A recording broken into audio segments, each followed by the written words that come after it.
দেখো বন্ধুরা, কত ঝড় বৃষ্টি হচ্ছে দেখতে পাচ্ছ। খুব ঝড় বৃষ্টি হচ্ছে। এই দেখো, প্রচুর ঝড় বৃষ্টি আরম্ভ হচ্ছে। হঠাৎ আরম্ভ হলো ঝড় বৃষ্টি। দেখতে পাচ্ছ, সকালে মেঘলা করেছিল, বেলায় কিন্তু রোদ্দুর উঠেছিল। বুঝতে পারিনি যে এত ঝড় বৃষ্টিটা হবে। দেখো হঠাৎ পুরো দেখতে পাচ্ছ, দেখো কেমন ঝড় হচ্ছে। দেখো দেখতে পাচ্ছ এত ঝড় হচ্ছে। দেখো গাছপালা উলট পালট করছে। বন্ধুরা, আমার হচ্ছে ছেলে আর ছেলের 3 বন্ধু সব পড়তে গেছে। বলে বিপদ আপদ থেকে রক্ষা করো। দেখো কত ঝড় বৃষ্টি হচ্ছে, প্রচুর ঝড় বৃষ্টি হচ্ছে। দেখো কীরকমভাবে বৃষ্টি হচ্ছে। দেখো মুষলধারে বৃষ্টি আরম্ভ হয়েছে। দেখো কিরকম সাদা হয়ে আছে, আকাশ পুরো কালো হয়ে আছে। দেখো এই দেখো প্রচুর ঝড় বৃষ্টি হচ্ছে। রাস্তাঘাটে খুব সাবধানে সবাই চলাফেরা করো। ছাতা তো মানবেই না এই ঝড় বৃষ্টিতে।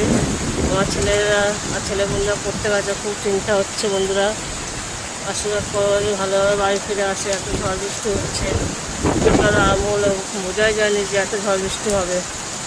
দেখো প্রচুর ঝড় হচ্ছে। দেখো এই দেখতে পাচ্ছ, দেখো পুরো দেখো কি ঝড় বৃষ্টি। প্রচুর হাওয়া দিচ্ছে বন্ধুরা, প্রচুর হাওয়া। দেখো আকাশ কেমন ডাকছে। আকাশ পুরো লাল হয়ে গেছে।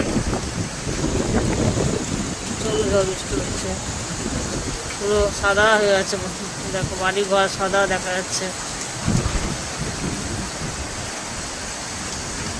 দেখো গাছপালা উলট পালট হচ্ছে। দেখো দেখো মুষলধারে বৃষ্টি হচ্ছে। তাকিয়ে দেখো বন্ধুরা, প্রচুর ঝড় বৃষ্টি হচ্ছে। বাইরে যারা আছো সবাই একটা জায়গায়, মানে এমন জায়গায় দাঁড়িয়ে, যাতে কোনো ক্ষতি না হয়। কোনো বাড়ির মধ্যে বা কোনো সেটের ভেতরে গাছের তলায় দাঁড়াবে না কেউ। গাছের তলায় কেউ দাঁড়াবে না বন্ধুরা। গাছের তলায় দাঁড়ানো খুব বিপদ। এত ঝড় বৃষ্টি হচ্ছে বন্ধুরা। রাস্তাঘাটে সবাই বেরিয়েছে, হঠাৎ কেউ তো জানে না এরকম ঝড় বৃষ্টি হবে। ছাতা নিয়ে কেউ বেরোয়নি।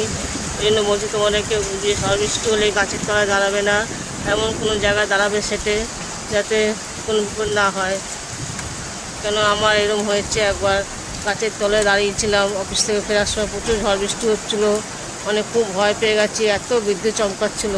লাস্টে আমাকে পুলিশগুলো ওখান থেকে ডাকলো, ডেকে বললো, ম্যাডাম আপনি এদিকে চলে আসুন। এদিকে এসে আমাদের এখানে দাঁড়ান। সে সেটের তলায় দাঁড়ালাম। একা দাঁড়িয়েছিলাম, খুব ভয় লাগছিলো, এত বিদ্যুৎ চমকাচ্ছিল মধ্যম গ্রামে। তখন আমাকে অটো থেকে নামিয়ে দিয়েছিলো অফিস থেকে ফেরার সময়। প্রচুর ঝড় বৃষ্টি হচ্ছিলো বন্ধুরা, তাই তোমাদেরও বলছি।